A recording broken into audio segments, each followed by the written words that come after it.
Assalamualaikum warahmatullahi wabarakatuh. Sahabat-sahabat konten Islami dimanapun Anda berada, semoga kalian semua selalu diberikan kesehatan dan dimudahkan segala urusan-urusan kalian semua. Amin amin ya rabbal alamin.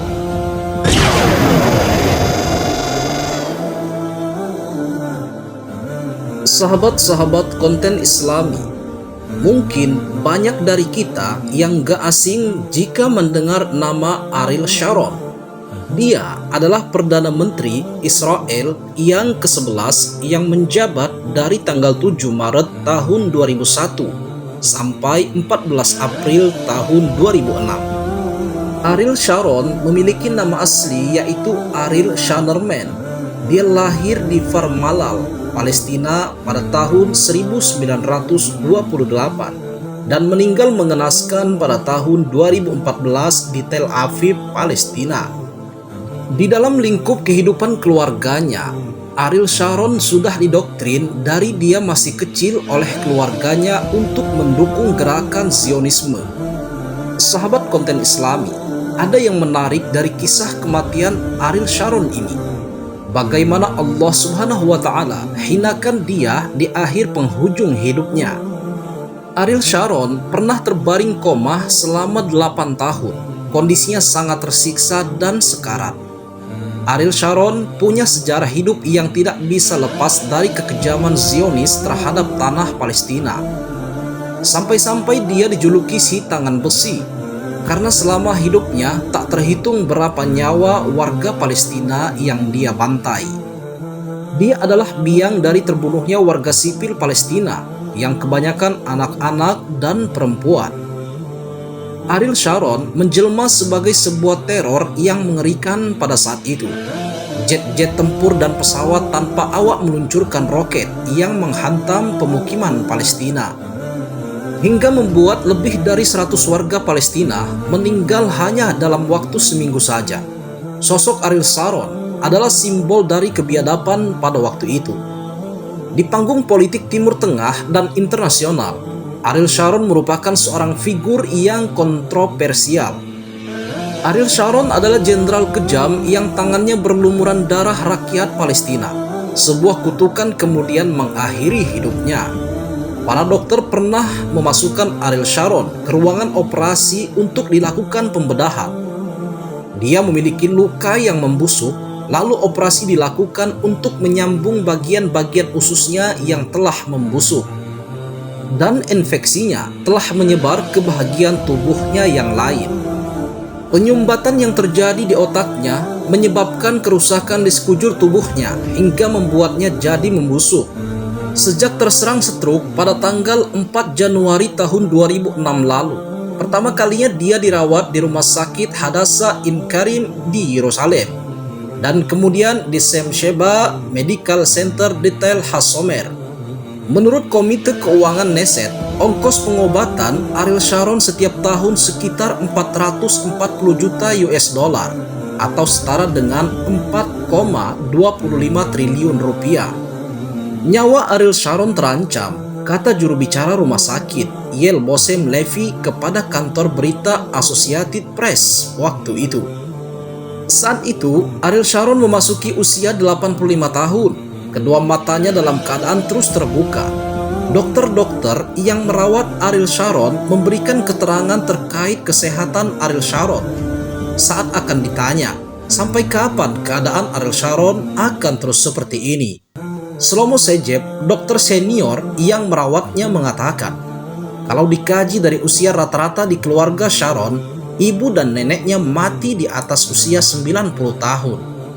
Shlomo kemudian memperkirakan Sharon akan tetap dengan keadaan yang seperti ini hingga lewat usianya di atas 90 tahun.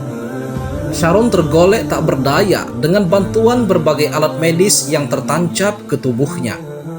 Termasuk itu memakai respirator dalam sebuah ruangan khusus di rumah sakit Tel HaSomer di sebelah timur ibu kota Tel Aviv.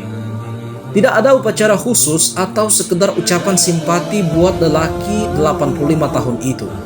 Semua orang telah melupakannya, kata Renan Gisin, mantan penasehat Ariel Sharon. Cobalah pegang tangannya, belai rambutnya yang memutih, dan sapalah dia dengan bahasa orang Arab yang sangat dibencinya. Kaifa haluk ya Sharon?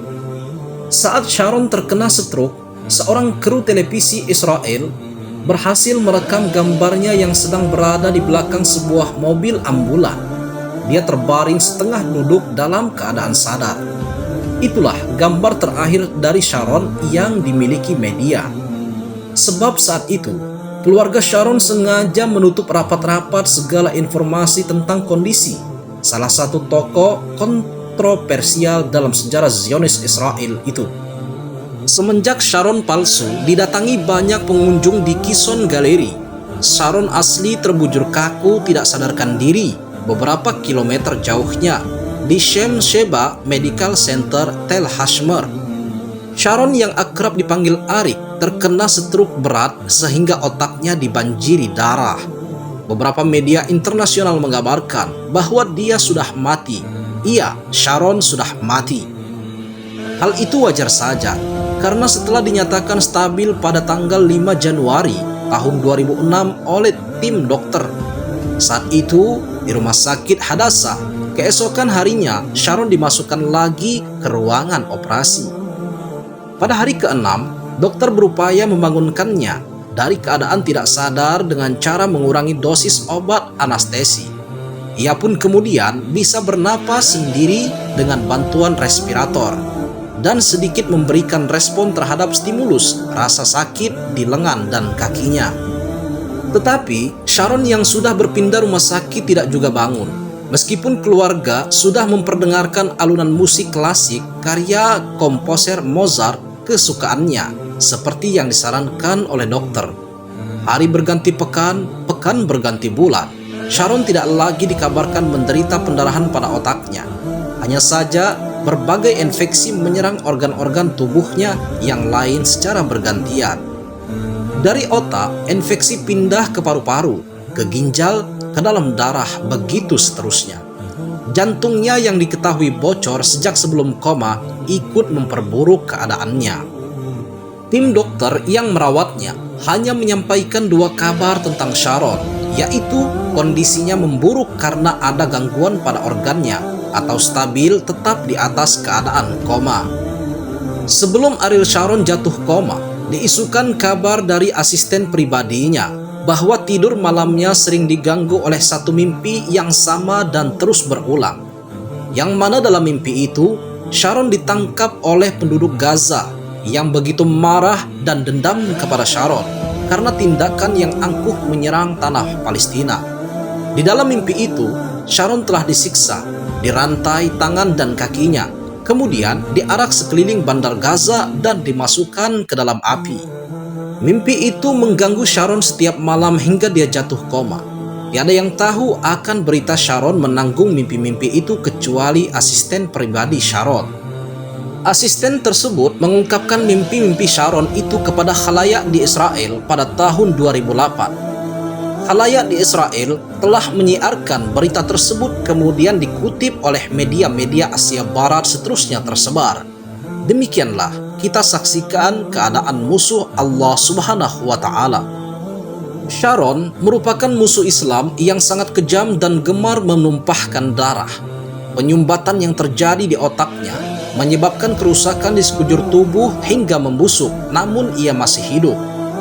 Pada usia 14 tahun, Ariel Sharon yang menerjemahkan dukungannya terhadap Zionisme dengan cara menyerang rakyat Palestina itu mulai masuk organisasi bersenjata. Ia bergabung dengan kelompok mafia Haganah dan beberapa tahun kemudian masuk satuan infanteri Israel Brigade Alexandroni. Sebagai militer yang gemar melakukan serangan brutal, Ariel Sharon yang kemudian menjabat komandan terus melancarkan teror terhadap rakyat Palestina. Dalam berbagai pertempuran yang dialami, Ariel Sharon sempat terluka dan hampir saja tewas. Karir militernya terus menanjak. Pada tahun 1949, dia dipercaya memimpin unit Inte Tempur Brigade Golani. Tak hanya berkarir di militer, tahun 1950, Ariel Sharon masuk ke Universitas Ibrani Yerusalem dan mengambil studi sejarah dan kultur Timur Tengah. Karena konflik Israel dengan Palestina makin memanas setahun kemudian, Ariel Sharon aktif kembali di militer Israel dengan pangkat mayor dan memimpin unit khusus, unit 101. Unit pasukan khusus yang bertugas menyergap gerilyawan Palestina ini dikenal sangat kejam. Pada tahun 1953, mereka pernah membantai 69 penduduk Palestina. Akibat peristiwa pembantaian itu, Ariel Sharon mendapat julukan baru penjagal dari Beirut. Perang demi perang terus dijalani Ariel Sharon, mulai dari perang di Tursan Suez, perang 6 hari, dan perang Yom Kippur. Perang yang membuat nama Ariel Sharon naik turun itu rupanya membuat nasibnya tetap beruntung, mengingat pangkat mayor jenderal berhasil disandangnya. Foto Ariel Sharon yang bagian kepalanya terbalut perban saat bertempur di Tursan Suez bahkan menjadi simbol kekuatan militer Israel. Usai perang, Ariel Sharon terpilih sebagai anggota Knesset, semacam kabinet di Israel. Akan tetapi, pada tahun 1974, Ariel Sharon mundur dari Knesset sekaligus pensiun dari dunia militer. Ariel Sharon lalu bergabung dengan partai politik yang selanjutnya menjadi kendaraannya meraih kesuksesan, yaitu di Partai Likud. Selain aktif di partai, Ariel Sharon juga dipercaya sebagai penasehat keamanan Perdana Menteri Israel pada saat itu. Yitzhak Rabin, tahun 1977, Ariel Sharon kembali ke Knesset dan menerima jabatan Menteri Pertanian. Tahun 1981 sampai 1983, Ariel Sharon menjabat Menteri Pertahanan. Pada periode itu, perang antara Israel dan Lebanon kembali berkobar serta diwarnai peristiwa kelam. Pembantaian 3.000 pengungsi Palestina di Kensbara dan Shatila oleh milisi Palagis. Tentara Israel yang menyerbu Lebanon atas perintah Ariel Sharon dianggap gagal menyelamatkan pengungsi dan dituduh melakukan pembiaran terhadap pembantaian itu. Nama Ariel Sharon kemudian tercoreng dan pria yang telah dicap sebagai penjagal dari Beirut ini memilih mengundurkan diri. Pada tahun 1984, Ariel Sharon membuat manuver politik lagi dan bergabung di Knesset. Sejumlah jabatan yang tak berkaitan dengan pertumpahan darah dipegang oleh Ariel Sharon, antara lain Menteri Perindustrian dan Perdagangan, Menteri Perumahan dan Konstruksi, Menteri Infrastruktur, serta pada tahun 1998 menjabat sebagai Menteri Luar Negeri. Pada tahun 1999, ketika secara kebetulan Benyamin Netanyahu mundur sebagai ketua Partai Likud, Ariel Sharon pun maju menggantikannya. Posisi itu membuat Ariel Sharon berjalan secara mulus, menduduki kursi Perdana Menteri Israel pada Februari tahun 2001. Sebagai Perdana Menteri, Ariel Sharon lagi-lagi membuat langkah kontroversial. Dia membentuk koalisi Persatuan Nasional dan mendorong perdamaian Israel dan Palestina, suatu langkah politik yang dahulu sangat diharamkannya. Ariel Sharon bahkan memerintahkan penarikan mundur pasukan Israel dari jalur Gaza. Langkah ini ternyata membuat Partai Likud terpecah belah. Di jalur Gaza sendiri, faktor keamanan mulai dipegang pejuang yang kemudian memperdaya Israel, yaitu Hezbollah. Perpecahan Partai Likud membuat Ariel Sharon berang. Tak lama kemudian, pada bulan November tahun 2005, dia membentuk partai baru yang bernama Kadimah. Langkah politik dan karir Sharon sebagai Perdana Menteri terhenti ketika pada bulan Desember stroke menyerangnya. Setelah lebih dari 100 hari terkapar tak sadarkan diri, posisi Ariel Sharon lalu digantikan Wakil Perdana Menteri Ehud Olmert. Ketika pasukan Israel berhasil dipukul mundur Hizbullah, dan Perdana Menteri Ehud Olmert harus bertanggung jawab terhadap kekalahan perang itu. Ariel Sharon tidak tahu sama sekali mantan jenderal yang terkenal kejam itu masih terkapar koma di rumah sakit militer Sheba Medical Center pada 11 Januari tahun 2014. Ariel Sharon meninggal dunia dalam kondisi tragis setelah 8 tahun mengalami koma. dan hidup tanpa alat bantu pernapasan. Wallahu a'lam bishawab. Semoga kisah ini bermanfaat. Jika kalian suka dengan video ini, jangan lupa tekan tombol like dan subscribe. Terima kasih. Wassalamualaikum warahmatullahi wabarakatuh.